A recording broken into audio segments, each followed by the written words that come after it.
Bonjour à toutes et à tous. Voici le dernier diapo concernant donc le troisième trimestre.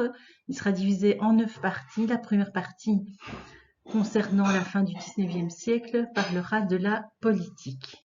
Il s'agira donc de la Belle Époque, la fin du 19e et le début du 20e siècle jusqu'à la Première Guerre mondiale.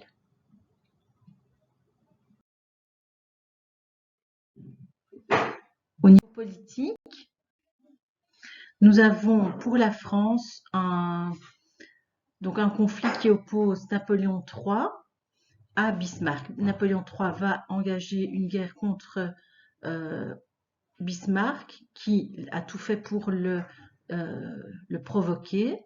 Malheureusement, Napoléon III va se retrouver non pas seulement face à des Prussiens, mais donc il se retrouve face non seulement aux Prussiens, mais aux autres États allemands du Sud.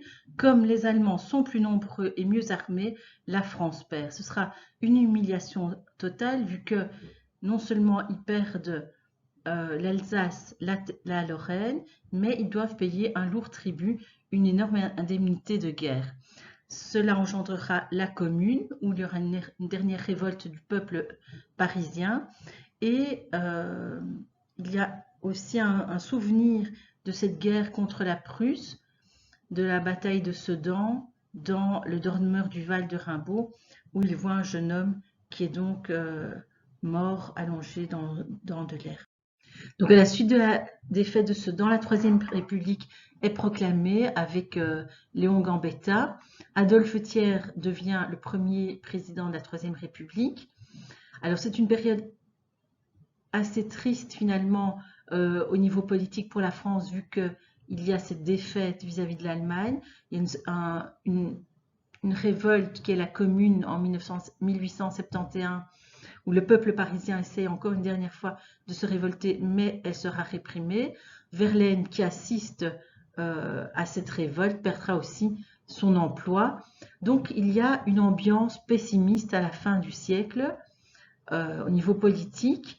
De plus, nous avons l'affaire Dreyfus, où un capitaine français est accusé injustement de trahison. Zola, 4 ans plus tard, réagit et a écrit la fameuse lettre ouverte « J'accuse ». Mais au niveau peut-être social, il y a des acquis sociaux. Le droit de grève, l'école obligatoire. Voilà Dreyfus en 1906 qui est réhabilité. Malheureusement, Émile Zola ne le verra pas car il est décédé.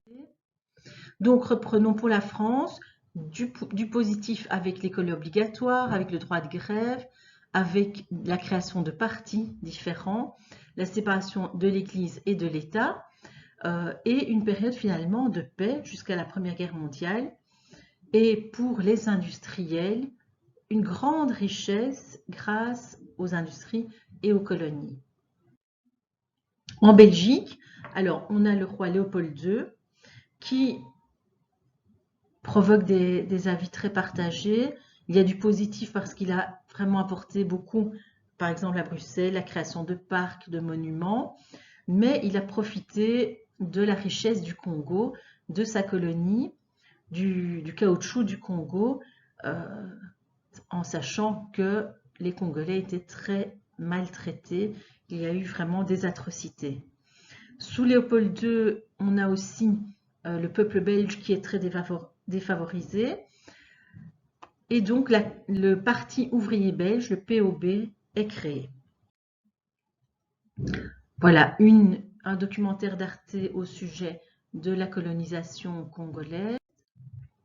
Et donc, le Parti ouvrier belge demande ici, on le voit, à Horta, la construction de la maison du peuple, qui aujourd'hui est détruite. On reconnaît bien un bâtiment Horta, avec de grandes verrières, des éléments métalliques, la courbe.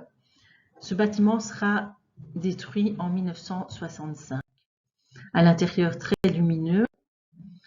Donc, le Parti ouvrier belge est créé et il effraie le pouvoir en place, qui va quand même prendre une série de mesures pour améliorer la vie des ouvriers. Par exemple, vous en retenez une de ces mesures, l'interdiction du travail des enfants de moins de 12 ans, ou bien l'interdiction de travailler plus de 12 heures, ou l'interdiction pour les garçons de 12 à 16 ans de travailler la nuit, ou pour les filles de 12 à 21 ans de travailler la nuit, ou l'interdiction des femmes de moins de 21 ans de travailler dans les mines.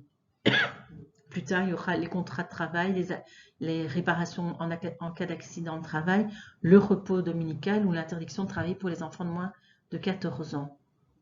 Donc, ce sont quand même de grands acquis.